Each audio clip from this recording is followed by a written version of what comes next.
तो लगन चार्ट में शुक्र की स्थिति पर हम लगातार विचार कर रहे हैं और इस वीडियो में अब सिंह लगन वालों के लिए चर्चा शुरू करेंगे। तो सबसे पहले ही भाव के लिए विचार करेंगे। अगर आपका सिंह राशि में लगन में शुक्र अगर स्थित है तो देखिए, नॉर्मली शुक्र को अगर देखा जाए तो वो यहाँ बहुत ही ज़्यादा क्रिएटिविटी दे सकता है, पर्सनैलिटी बहुत अच्छी दे सकता है। लेकिन जो फायरी साइन का जो शुक्र होता है वो मैरिड लाइफ या रिलेशनशिप के लिए कभी कभी उतना बेहतर होता नहीं है, और यहाँ ये सूर्य के घर में। तो आपको देखना पड़ेगा कि अब सूर्य कितना ज़्यादा स्ट्रॉन्ग है आपके चार्ट में। साथ में यहाँ शुक्र के साथ बैठे हुए प्लैनेट्स का भी महत्व काफ़ी ज़्यादा बढ़ जाएगा, और जो भी प्लैनेट आपके सप्तम भाव में स्थित होंगे उनका भी जो इम्पोर्टेंस है आपके लिए उतना ही ज़्यादा है। शुक्र यहाँ पर हैं तो वो थर्ड हाउस के लॉर्ड और 10th हाउस के लॉर्ड होकर आ रहे हैं। तो कैरियर के लिए, आपके ओवरऑल लाइफ के लिए, आपके पब्लिक छवि, पब्लिक डीलिंग के लिए शुक्र काफ़ी महत्वपूर्ण हो जाते हैं। मान लो अगर आपका सूर्य बहुत मजबूत है तो आपको लीडरशिप की अच्छी क्वालिटीज़ मिलेंगी। सूर्य का संबंध सप्तम से है, 10th से है या 11th से है, तो भी आपको लीडरशिप की अच्छी क्वालिटीज़ मिलेंगी। ऐसे में शुक्र का एक बहुत बड़ा रोल आ जाता है आपकी लाइफ में यहाँ जब शुक्र बैठे हैं। तो शुक्र अगर वक्री हो जाएंगे तो शुक्र का यहाँ जो प्रभाव है कुछ हद तक शुभ प्रभाव कम हो जाएगा, तो फिर आपको अपनी तरफ से थोड़े ज़्यादा प्रयास करने होंगे। इस प्रकार से आप सूर्य से रिप्रेजेंट होने के कारण शुक्र के लगन में होते हुए एक बहुत ही लग्जरी लाइफ, बहुत ही ऐशो आराम वाली लाइफ का आनंद ले सकते हैं। लेकिन कहीं ना कहीं आप अपनी मैरिज और बाकी अपने रिलेशंस में कुछ हद तक असंतुष्ट भी रहेंगे कभी कभी। यहाँ पर शुक्र की स्थिति है तो अब शुक्र बाकी अन्य कौन कौन से प्लैनेट से प्रभावित है।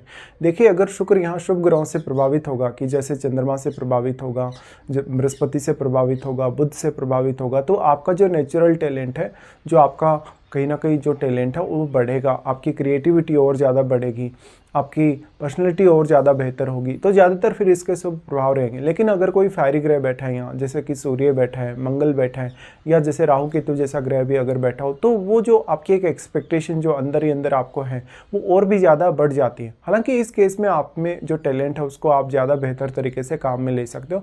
लेकिन क्योंकि यहाँ फिर सप्तम भाव भी जुड़ा हुआ है तो मैरिज और रिलेशनशिप पर उसका थोड़ा नकारात्मक असर भी कभी कभी पड़ता है।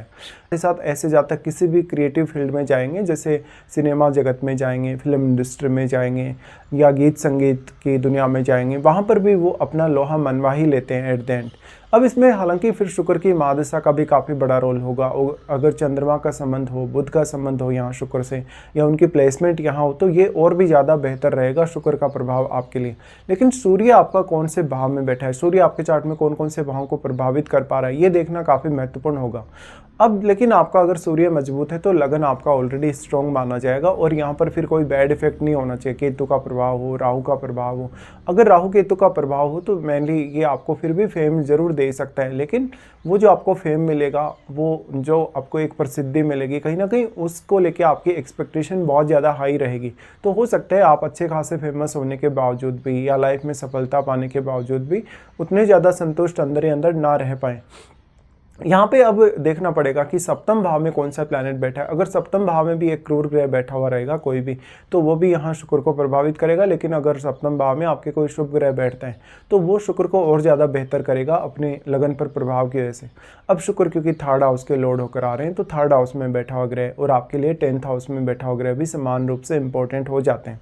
यहाँ पर फिर देखा जाए तो क्योंकि शुक्र थर्ड हाउस के लॉर्ड हैं, तो आपकी नेचुरल जो ब्यूटी है, नेचुरल जो आपकी पर्सनैलिटी है, नेचुरल जो आपकी कलात्मकता है, सर्जन क्षमता है, वो आपके काफ़ी काम आ सकती है। इस वजह से यहाँ पर थर्ड हाउस में बैठे हुए ग्रह का रोल इसलिए भी ज़्यादा बढ़ जाता है क्योंकि या तो थर्ड हाउस में हो सकता है कोई बहुत एनर्जेटिक प्लैनेट बैठा है, या तो कोई बहुत ऐसा प्लैनेट बैठा है जैसे कि शनि हो। ऐसे केस में आपको खुद पर ज़्यादा से ज़्यादा ध्यान देने की आवश्यकता है। अगर मान लो थर्ड हाउस में कोई क्रूर प्लैनेट बैठा है, कोई बहुत एग्रेसिव प्लैनेट बैठा है, तो इस स्थिति में आपको मेहनत करने या हार्डवर्क करने में काफ़ी सफलता मिल सकती है। लेकिन कोई भी स्लो मूविंग प्लैनेट बैठता है, जैसे शनि जैसा ग्रह बैठता है, तो आपको थोड़ा एफर्ट ज़्यादा लगाना पड़ सकता है। यहाँ से फिर जो इनकी दृष्टि है वो सप्तम पर पड़ रही है शुक्र की। तो आप जैसा लाइफस्टाइल जिएंगे, जैसे आपकी थिंकिंग होगी, जैसे आपके आइडियाज़ होंगे, वैसे के वैसे आप ये एक्सपेक्ट करेंगे कि जीवन साथी के भी वैसे आइडियाज़ रहें, या जीवन साथी आपको ज़्यादा से ज़्यादा अप्रिशिएट करे, मोटिवेट करे, आगे बढ़ने के लिए प्रेरित करे लाइफ में।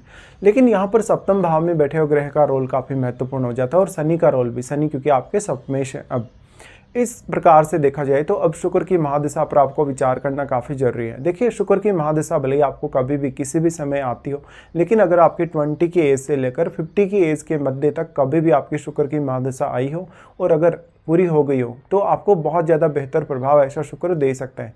लेकिन शुक्र अगर अस्त भी हो जाए तो भी कुछ केसेस में बहुत बेहतर परिणाम होते हैं, तब आपके फिल्म इंडस्ट्री में ज़्यादा चमकने के चांसेस होते हैं। और दूसरा जो शुक्र का अस्त होना है वो इसलिए भी फेवरेबल होता है क्योंकि शुक्र धन, लग्जरी और ऐशो आराम को रिप्रेजेंट करते हैं, तो आपको ये सब पाना आसान हो जाता है। इसके लिए आपको कोई बहुत ज़्यादा एफर्ट नहीं करना पड़ता। ऐसे में महादशा का, गोचर का रोल भी आपको हालांकि देखना चाहिए। साथ साथ में अब उन प्लैनेट्स को देखिए जो यहाँ पर शुक्र पर अपनी दृष्टि डाल रहे हैं, अपना प्रभाव डाल रहे हैं, चाहे वो प्लैनेट आपके चार्ट में किसी भी भाव में बैठे हों। तो उन जो ग्रह हैं या वो जो भाव हैं जिनमें वो प्लैनेट्स बैठे हैं, उनका बहुत बड़ा रोल हो सकता है आपके टैलेंट में, आपकी क्रिएटिविटी में, आपकी थिंकिंग में। इस हिसाब से शुक्र क्योंकि सप्तम भाव को देख रहे हैं तो जीवन साथी आपका काफ़ी सुंदर हो सकता है और आपकी तुलना में भी ज़्यादा सुंदर हो सकता है। स्त्रियों के केस में इस प्रकार का जो शुक्र है वो थोड़ा ज़्यादा फायदा करेगा क्योंकि शुक्र एक स्त्री प्लैनेट है, इसलिए वो आपको फेम ज़्यादा दे सकता है पुरुष की तुलना में, लेकिन रिलेशनशिप को लेकर बहुत ज़्यादा डोमिनेटिंग स्थिति देगा। फिर यहाँ सबसे बड़ा रोल आ जाता है शुक्र के साथ बैठे हुए ग्रह का। अगर शुक्र के साथ यहाँ पर राहु बैठा हो, केतु बैठा हो, इवन अगर सूर्य बैठा हो, मंगल बैठा हो, तो रिश्तों को लेके बहुत ज़्यादा चैलेंजिंग स्थिति बन जाती है। फिर सिर्फ और सिर्फ आपको सप्तम भाव में बैठे हुए प्लैनेट से ही सपोर्ट मिल सकता है। ऐसे केस में आपको अपना ओवरऑल चार्ट पूरी तरीके से देखना होगा और इसमें महादशाओं का रोल, जब भी आपकी जो भी महादशा आ रही होगी उनका रोल भी बहुत ज़्यादा इंपॉर्टेंट है, तो आप महादशा को भी कभी भी इग्नोर ना करें। इसके साथ साथ बाकी कौन से ऐसे प्लैनेट हैं जो यहाँ शुक्र से प्रभावित हो रहे हैं, चाहे तो वो शुक्र के साथ बैठ के प्रभावित हो रहे हैं, चाहे तो वो आपके सप्तम भाव में बैठ के प्रभावित हो रहे हैं, कुछ हद तक शुक्र उनके परिणामों को थोड़ा बेहतर कर सकता है।